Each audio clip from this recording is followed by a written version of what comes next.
Hello दोस्तों, कैसे हैं आप सब। दोस्तों, एस प्रिलिम्स मास्टर सीरीज में आपका स्वागत है। शुरू करते हैं आज का हमारा लेक्चर। एंड आज का हमारा टॉपिक रहेगा पॉलिटी का प्रेसिडेंट।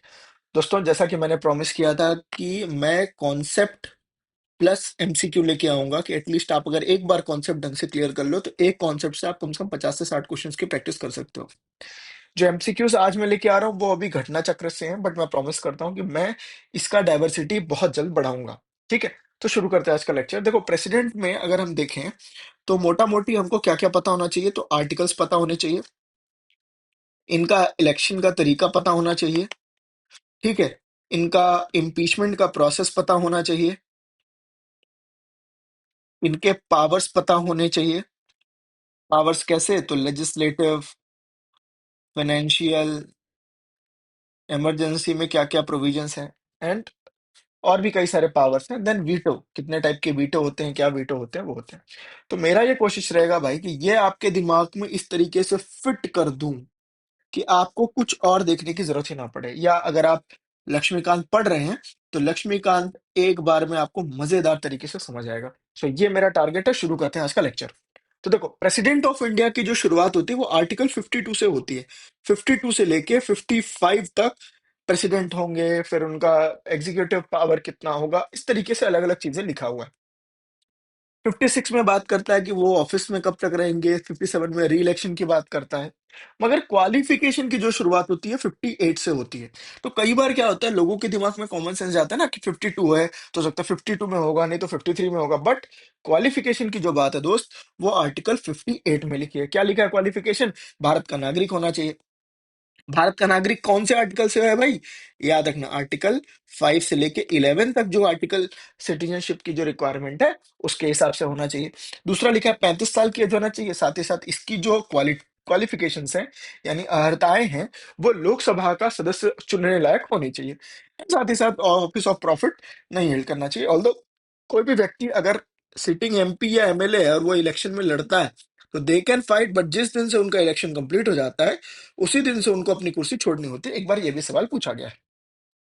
फिर आते हैं कंडीशंस ऑफ ऑफिस। तो सेम चीज है, उसको अगर डिटेल में करें कि भाई कोई भी ऑफिस ऑफ प्रॉफिट नहीं लेना चाहिए, किसी भी यूनियन या लेजिस्लेचर यानी एमपी या एमएलए नहीं होना चाहिए। एंड इनको दो इंटाइटलमेंट है। एक, इनकी जो सैलरी है वो डिटरमिन करता है पार्लियामेंट। याद रखना, पार्लियामेंट इनकी सैलरी और अलाउंसेस डिसाइड करता है। और दूसरा, राष्ट्रपति भवन को इनको यूज करने का पावर मिलता है। तो ये हो गया आर्टिकल 50 और 59। ठीक है, मैं प्रेसिडेंट टॉपिक के हिसाब से आपको पढ़ा रहा हूं, मैं आर्टिकल वाइज नहीं जा रहा हूं, ऑल्दो मैं एक लिस्ट आपको दे दूंगा। फिर आते हैं, टर्म ऑफ ऑफिस लिखा है आपका 56 में। अब ये आर्टिकल 56 में दो चीजें लिखी हैं। एक, कि कोई भी प्रेसिडेंट किस दिन से ऑफिस में रहेगा, तो 5 days from entering upon his office. एक बार ये भी क्वेश्चन पूछा था कि 5 years कैलकुलेट कब से होता है। तो आपको याद रखना है from entering upon his office. मान लो उसका इलेक्शन हुआ 10 जुलाई को, बट उनको ऑफिस ज्वाइन करते करते हो गए 16 अगस्त।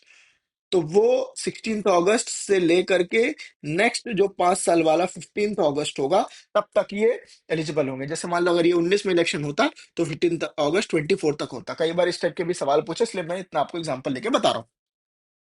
अगला, टर्मिनेशन के क्या तरीके हैं? तो भाई अपना रेजिग्नेशन भी ये दे सकते हैं, और दूसरा, कॉन्स्टिट्यूशन के वायलेशन के लिए ही इनको इम्पीचमेंट चालू किया जा सकता है। याद रखना, ओनली लिखा है ये। कई बार ओनली आपके दिमाग में ललचाता है ना कि क्या होगा क्या नहीं होगा। तो यहाँ पे जो ओनली वर्ड है ये इंपॉर्टेंट है। जनरली ओनली वर्ड नहीं आता है, यहाँ पे ओनली है कि सिर्फ वायलेशन ऑफ कॉन्स्टिट्यूशन के केस में ही इनके ऊपर महाभियोग चलाया जा सकता है। महाभियोग कब चलाया जा सकता है? यदि इन्होंने संवैधानिक मानों का हनन किया है, या संवैधानिक किसी भी प्रक्रिया में इन्होंने बाधा डाली है, बेसिकली संविधान के अगेंस्ट में अगर इन्होंने काम किया है, तभी इनके खिलाफ आप इम्पीचमेंट लगा सकते हो। और उसका भी अपना तरीका है। इम्पीचमेंट का क्या तरीका है कि अगर इम्पीचमेंट आपको लाना है या चार्जेस इनिशिएट करना है, तो मिनिमम 1/4 सदस्य इसमें साइन करके देंगे। याद रखना, 1/4 सदस्य of the house of both. ठीक है, कितने दिन का नोटिस देंगे? 14 days का नोटिस देंगे। और ये इकलौता इनका इम्पीचमेंट प्रोसेस है जिसमें ये वाली मेजोरिटी चाहिए होती है। आपको पता है ना कि कितने टाइप की मेजोरिटी होती है? आप लोग मुझे कमेंट में लिख के बताइएगा कितने टाइप की मेजोरिटी होती है। उसकी इकलौती ये मेजोरिटी है जो प्रेसिडेंट की इम्पीचमेंट में लगती है, वो है 2/3 of the total member, present and voting नहीं है, याद रखना। टोटल मेंबर यानी 245 लोकसभा में, 545 राज्यसभा में टोटल सीटें हैं, उसका 2/3 अगर इसको फेवर करेंगे तभी यह अप्रूव हो पाएगा। आज तक कितने हुआ है? तो जीरो, आज तक कोई नहीं हुआ है। जैसे ही इनके खिलाफ वो चार्जेस प्रूफ हो जाते हैं, उसी दिन से प्रेसिडेंट वहां से रिमूव्ड हो जाते हैं और उनका चार्ज आगे वाले को दे दिया जाता है। याद रखना, पूरा प्रोसेस किस में लिखा है? 56 में। मगर इम्पीचमेंट जो आर्टिकल है वो 61 है, कंफ्यूज नहीं होना। टर्म ऑफ ऑफिस 56 है, इम्पीचमेंट का 61 है। फिर आते हैं इलेक्टोरल इलेक्शन प्रोसीजर। अच्छे खासे सवाल यहां से बनते हैं एंड रिसेंट में यूपीएससी में भी कुछ कुछ क्वेश्चंस दिया गया है एंड मैं आपको प्रैक्टिस में वो वाले क्वेश्चन आपके लिए लेके आया हूं आज। ठीक है, क्या लिखा है? इनडायरेक्ट इलेक्शन से होता है, तो याद रखना क्या क्या कीवर्ड है। इनडायरेक्ट इलेक्शन अपने नोट्स में आप ये लिख लो। ठीक है, इनडायरेक्ट इलेक्शन होता है। दूसरा क्या लिखा है? इलेक्टोरल कॉलेज बनता है, यानी कौन कौन वोटर होंगे और वोटर में ये लोग रहेंगे, मैं उनके बारे में बताऊंगा। दूसरा है प्रोपोर्शनल रिप्रेजेंटेशन, मतलब हर एक स्टेट का उनके पॉपुलेशन के हिसाब से प्रोपोर्शनल रिप्रेजेंटेशन है। ठीक है, और तीसरा क्या है? Single transferable vote. ये जो वोटिंग करेंगे वो एक ही बार करेंगे, लेकिन इनका वोट ट्रांसफरेबल है। क्यों? क्योंकि ये अपनी प्रेफरेंसेस डालते हैं, इसलिए। ठीक है, और सीक्रेट बैलेट तो होगा ये भाई, सीक्रेट ओपन बैलेट में थोड़ी बताएगा कि मैंने इनको वोट दिया है, इनको। Common sense. तो चार ये इसके कीवर्ड है। अब इनके इलेक्शन में कौन कौन पार्टिसिपेट करते हैं? तो कीवर्ड है यहाँ पे इलेक्टेड। इलेक्टेड किसके? हाउस ऑफ पार्लियामेंट, यानी राज्यसभा और लोकसभा के इलेक्टेड मेंबर। दूसरे elected member legislative assembly of the states, और साथ ही साथ legislative assembly of Delhi and Puducherry. याद रखना, यहाँ पे सिर्फ लेजिस्लेटिव असेंबली लिखा है, लेजिस्लेटिव काउंसिल नहीं, यानी विधानसभा के ही सदस्य इसका भाग ले सकते हैं, विधान परिषद नहीं। ठीक है, सिर्फ विधानसभा, जिसमें लास्ट में सभा आती है, लोकसभा और राज्यसभा, और उसके भी कौन से सदस्य? चयनित सदस्य, सिर्फ इतना। ठीक है, और इसमें एक और इंपॉर्टेंट है कि इसके इलेक्शन में कौन कौन भाग नहीं लेते? तो कोई भी नॉमिनेटेड सदस्य इसके इलेक्शन में भाग नहीं लेते। कहीं के भी नॉमिनेटर रहेंगे, वो इलेक्शन में पार्टिसिपेट नहीं करेंगे। लेकिन अगर वो एमपी है नॉमिनेटेड, तो वो इनके इम्पीचमेंट में भाग देंगे। ठीक है, और उसके साथ ही लेजिस्लेटिव काउंसिल भी के भी सदस्य, जो विधान परिषद है, इसके भी सदस्य इनके इलेक्शन में पार्टिसिपेट नहीं करते। क्लियर हो गया? आई होप ये चीज आपको अच्छे से क्लियर हो गई, और इससे अच्छे खासे सवाल बनते हैं। इलेक्शन क्या होता है? तो देखो भाई, हर आदमी अपना जो वोट डालता है वो एक व्यक्ति को प्रेफरेंशियल डालता है। मतलब क्या होगा कि जैसे ये मेरा प्रथम कैंडिडेट है, अगर मान लो ये नहीं बनता तो इसको दे दो, नहीं बनता तो इसको, दो तीन प्रेफरेंसेस देखे जाएंगे। तो अब अगर एक लिमिटेड है, मान लो आपको 1 लाख वोट तक पहुंचना है और सबका अलग अलग वैल्यू है, तो फर्स्ट नंबर वाले का वोट कैलकुलेट किया जाएगा। अगर कोई नहीं बना तो उसके बाद सेकंड वाले को देखा जाएगा, फिर थर्ड वाले को, फिर सबसे ज्यादा जिसका फर्स्ट प्रेफरेंस और सेकंड प्रेफरेंस आएगा उसके हिसाब से सिलेक्शन होता है। तो ये पूरा प्रोसेस। अब ये एक और इसका थोड़ा डिटेल समझ लें।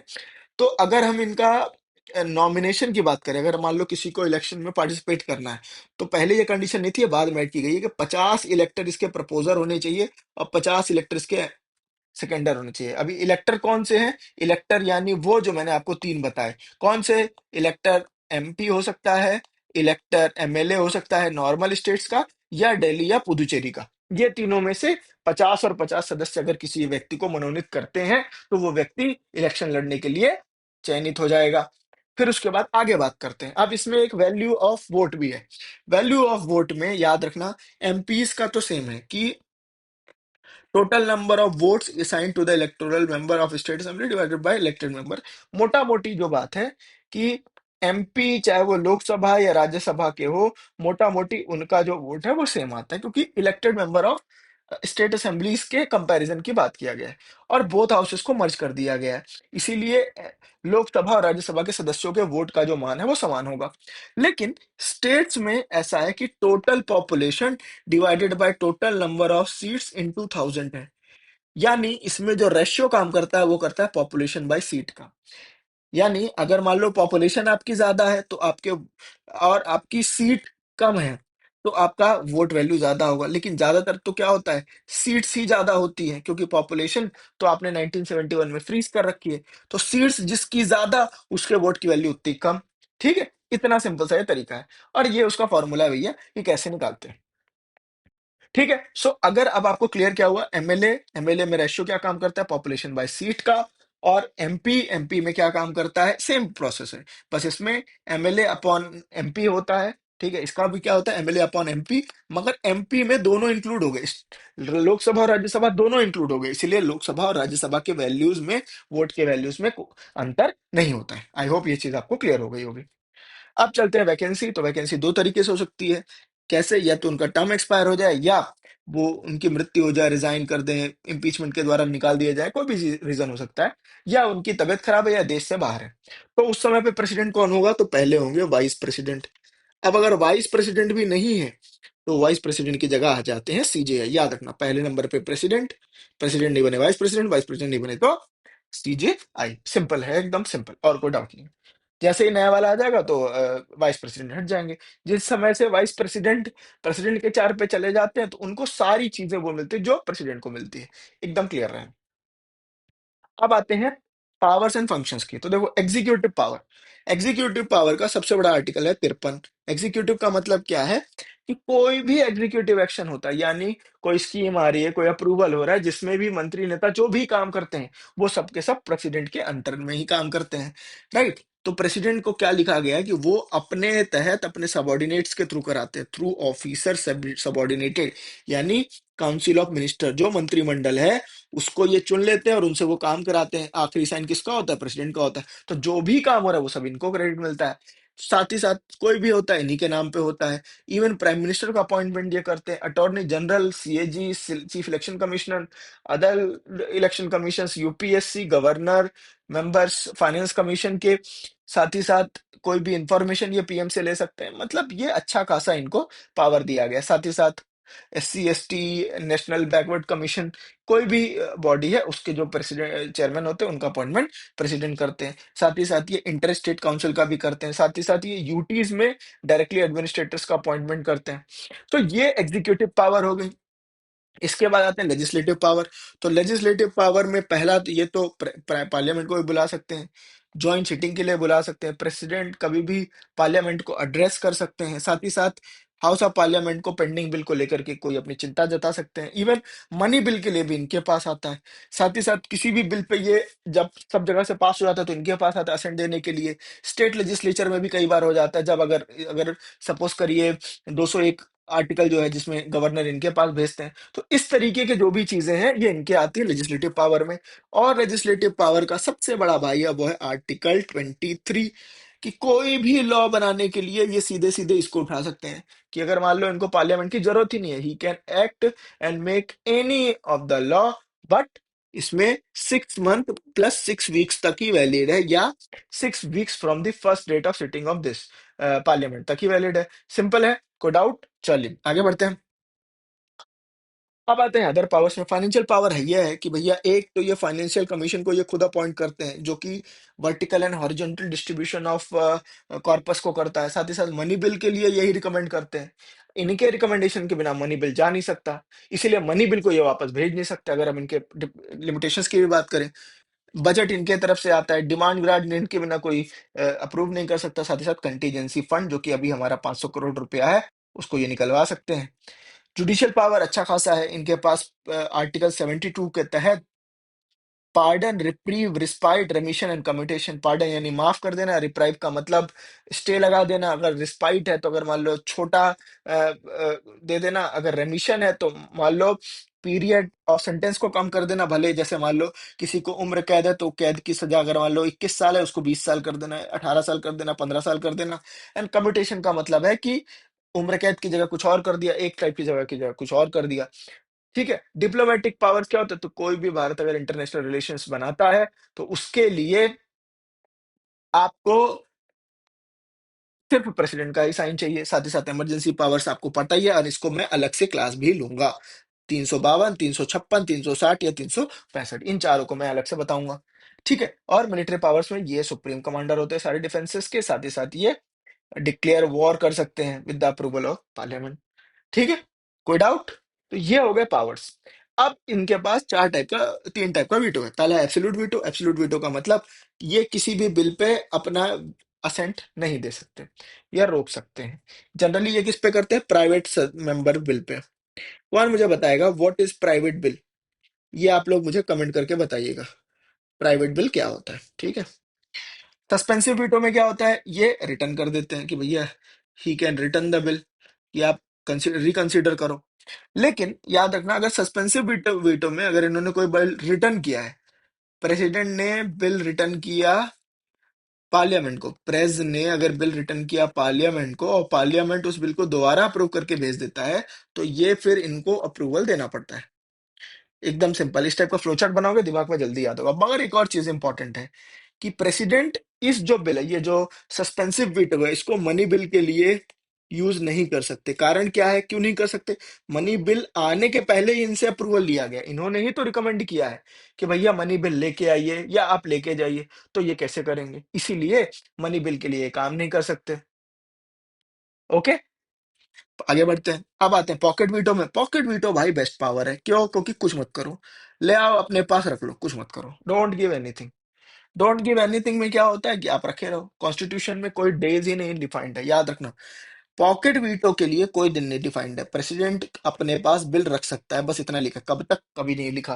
तो जब कब तक बोला ही नहीं है तो क्यों बताएगा, अब अपने पास रख सकता है। एंड कई सारे प्रेसिडेंट ने इसको यूज किया भाई, जब उनको लगता है कि कुछ चीजें गलत हो रही है, अपने पास रख लेते थे। तो ये हो गए वीटो पावर, इससे भी क्वेश्चंस बनते हैं भाई लोग। अब आते हैं प्रैक्टिस टाइम पे। प्रैक्टिस टाइम पे ये दो मेरे को यूपीएससी के क्वेश्चंस मिले, इलेक्शंस वाले, बड़े ध्यान से समझना। इस टाइप के जो क्वेश्चंस होते हैं देख के डर लगता है, अरे यार क्या पूछ दिया, मगर ऐसे क्वेश्चन सबसे इजी होते हैं। आपको क्या करना है भैया, कीवर्ड टेस्ट करना है, कीवर्ड चेक करते जाओ। जितना जल्दी कीवर्ड पकड़ोगे उतना जल्दी आंसर मिलेगा। चलो शुरू करते हैं। With reference to the election of president of India, तो इलेक्शन किधर लिखा है? 55, पहला आर्टिकल याद रख लो। फिर the value of vote of each MLA varies from state to state, मैंने बताया ही था कि क्या होता है, पॉपुलेशन अपॉन सीट्स का खेल है। तो ये दोनों हर एक स्टेट की अलग अलग है, अगर ये अलग अलग है, पॉपुलेशन तो अलग अलग ही है, तो ये वेरी भी करेगा, तो यस ये आंसर सही है। फिर दूसरा क्या लिखा है, value of the vote of MPs of Lok Sabha is more than the value of vote of MPs of the Rajya Sabha, मतलब जो लोकसभा के एमपी हैं उनके वोट का वैल्यू ज्यादा है राज्यसभा के। क्या ऐसा है क्या? नहीं। दोनों हाउसेस को मर्ज कर दिया तो नहीं होगा।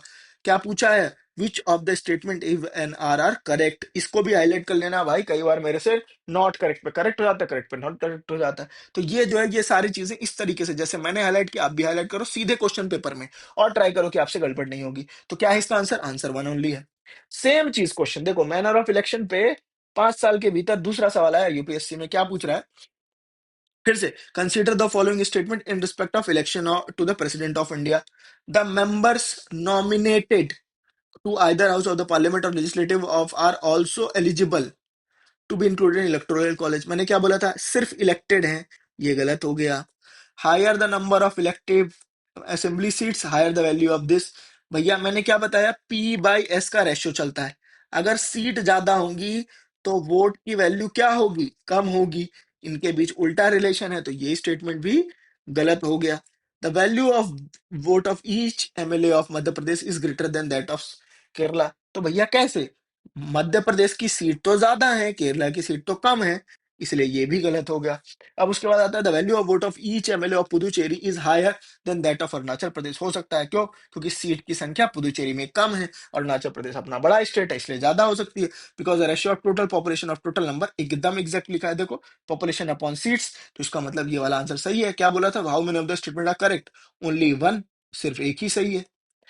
आई होप इस तरीके से आप इसको ब्रेक डाउन कर पा रहे हो। अगर आप इस तरीके से पढ़ते हुए आते हो, मतलब सिंपल बोल रहा हूं भाई, क्वेश्चन ढंग से पढ़ना सीख लो, जितनी जल्दी ढंग से पढ़ना सीखोगे उतना बेटर आप आंसर दे पाओगे। ठीक है, और अपना बताना जब आप प्रैक्टिस करना, अगर आप ये चीज अप्रोच अप्लाई कर रहे हो, फिर मुझे बताना कि आपका क्या फीडबैक है। चलो आगे बढ़ते हैं। छत्तीसगढ़ का क्वेश्चन है भैया, which article of the election Indian constitution prescribe the eligibility condition for re election for the post of president, यानी यहाँ पे बात किया री इलेक्शन का। तो री इलेक्शन के लिए आपको क्या होना चाहिए, आपको आर्टिकल्स याद होना चाहिए। और इस साल के प्री में मतलब सीजीपीएससी 2024 के प्री में 2 क्वेश्चन डायरेक्टली आर्टिकल नंबर पूछा था। यानी अभी वो टाइम गया भाई कि कॉमन सेंस लगा के चला लोगे, आपको आर्टिकल याद करना पड़ेगा। और तो इसका आंसर 57 है, अगले साइड में मैं आपको दे दूंगा टोटल आर्टिकल का लिस्ट, हम समझ लेंगे कैसे करना है। फिर अगला है, to whom does the president of India addresses his resignation. मैंने आपको ऑलरेडी बता दिया है, किसको एड्रेस करता है बताओ जल्दी। तो एड्रेस करता है वाइस प्रेसिडेंट ऑफ इंडिया को। कौन से आर्टिकल में लिखा है, क्यों? क्योंकि इस टाइप के क्वेश्चंस को, मान लो इस क्वेश्चन को मैं ये शेप देना चाहता हूं, तो मैं क्या लिखूंगा, to whom the president of India addresses elect commission and under which article, दो चीजें मर्ज कर दूं, आप घूम जाओगे, आर्टिकल क्या है 56। तो इस तरीके से आपको अपने आप को तैयार करना है एक टॉपिक पे कंप्लीट पिक्चर। देखो आर्टिकल, इसमें मोस्ट इंपॉर्टेंट आर्टिकल अगर हम देखें तो 52 से लेके 55 तक क्या है, एक प्रेसिडेंट ऑफ इंडिया होंगे, एग्जीक्यूटिव पावर होगा, याद रखना। Executive power, all actions of the government shall be taken under his name and seal, ये लिखा हुआ है। तो कुछ भी अगर सरकार करती है, सेंट्रल गवर्नमेंट करती है, इनके हिसाब से होगा। इलेक्शन, मैनर ऑफ इलेक्शन मतलब सीट्स किसको कितनी मिलेगी, जो फॉर्मूला दिया है वो फॉर्मूला किस में दिया है, 55 में दिया है। तो कई बार फॉर्मूला देख के पूछ देगा कौन से आर्टिकल में है। फिर टर्म ऑफ ऑफिस, इसी में रेजिग्नेशन की भी बात किया गया है। Then eligibility for re election, ये जो आपका 2011 वाला क्वेश्चन था। क्वालिफिकेशन कंडीशन मैं ऑलरेडी बता चुका हूँ। इम्पीचमेंट वाला इंपॉर्टेंट है, 61।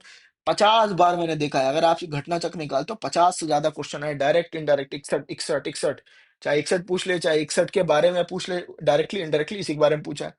फिर time for holding vice president to act discharge, 65 not so important. Most important है 72। एक और इंपॉर्टेंट है, matter relating to election of president, अगर कोई भी प्रेसिडेंट के इलेक्शन में कोई लफड़ा होता है तो वो सीधे सुप्रीम कोर्ट को रिफर किया जाएगा। इलेक्शन कराने की जिम्मेदारी किसकी है, तो पार्लियामेंट की है, पार्लियामेंट उसको रेगुलेट करता है। मगर अगर इसमें कोई लफड़ा होता है तो भाई किसके पास जाएगा, सुप्रीम कोर्ट के पास जाएगा, याद रखना। फिर उसके बाद बाकी तो ठीक है, उतना कुछ है नहीं, 143 है और 123 है। 143 को याद कर लो, 143, ये जवान लड़के एकदम समझ जाओगे 143 का मतलब क्या है, तो सेम है, समझ लो। प्रेसिडेंट प्यार दिखाता है किसको, सीजेआई को, उससे पूछ लेता है भाई क्या करूं, सीजेआई को बताना है। 123 तो आपको बता ही दिया, ऑर्डिनेंसेस याद रखना, 123 और 213, 123 में 89 जोड़ो, 213 आता है। और 89 वाला भी ट्रिक आपको अगर शायद पता है तो आपको कई सारे आर्टिकल याद हो जाएंगे। 213 वाला जो हिसाब किताब है भाई, 213 is the ordinance making power of the governor. I hope आपको ये याद हो गया होगा। एंड बाकी हम लोग अलग अलग तरीके से करेंगे। ये कुछ और क्वेश्चंस है भाई, which is not true in relation to election of president, ठीक है। Process of election is described in article 55, ये तो सही है भाई। At nomination stage candidate has to submit 50 proposal, 50 seconder, ये भी सही है, याद रखना। नॉट ट्रू बोला है, ट्रू दो हो चुके हैं। फिर उसके बाद क्या है, state legislature is based on the population, and yes 1971 का अभी भी चल रहा है। ऑल्दो अब एसआईआर बनाने के लिए इलेक्शन कमीशन तैयारी चालू कर रहा है। अब आई डोंट नो ये किस पर्टिकुलर रीजन के लिए है, पैन इंडिया है, जो भी है, बट ये अब प्रोसेस चालू है। मतलब ये तीन के तीनों सही है, इसका आंसर क्या होगा, नोटा। फिर उसके बाद क्या है, डजेंट कंसिस्ट ऑफ दिस, तो ये आप लोग मुझे कमेंट में बताएंगे ये कौन से आर्टिकल के तहत है। इसमें आपने 5 चीजें पढ़ ली होंगी, ये 2 चीजें नहीं है, डिटेंशन और कंटिन्यूएशन। तो ये है अपना आर्टिकल, ये वाला आंसर है। Similarly, which of is the legislative power of president according to constitution, ठीक है। समन, प्रोरोगेट, एडजन, तीनों है। बट मीटिंग बोला कर सकता है। मोस्ट इंपॉर्टेंट क्या है इसमें, इसमें जो सबसे ज्यादा रेलेवेंट है वो है ऑर्डिनेंस, क्योंकि ऑर्डिनेंस सीधे सीधे बता सकता है कि कैसे होगा, क्या हो सकता है। सो आई थिंक इसका आंसर होगा डी। दोस्तों आई होप आपने हमारी एस प्रीलिम सीरीज के बारे में सुन लिया होगा, जिसमें हम डेली टारगेट्स, वीकली रिव्यू, साथ ही साथ एमसीक्यू शॉर्ट्स, बहुत सारी चीजें अपने एस्पिरेंट्स को दे रहे हैं। एंड आई होप आप लोग उसको ज्वाइन करके अपना फायदा ले सकते हो। आई होप आपको ये लेक्चर पसंद आया होगा। जो क्वेश्चंस मैंने भेजे अगर आप मुझे लिख के देते हैं तो इससे फायदा मुझे नहीं आपको होगा। आई होप आपको ये वीडियो पसंद आया होगा। मिलते हैं अगले लेक्चर में। Bye bye, good night.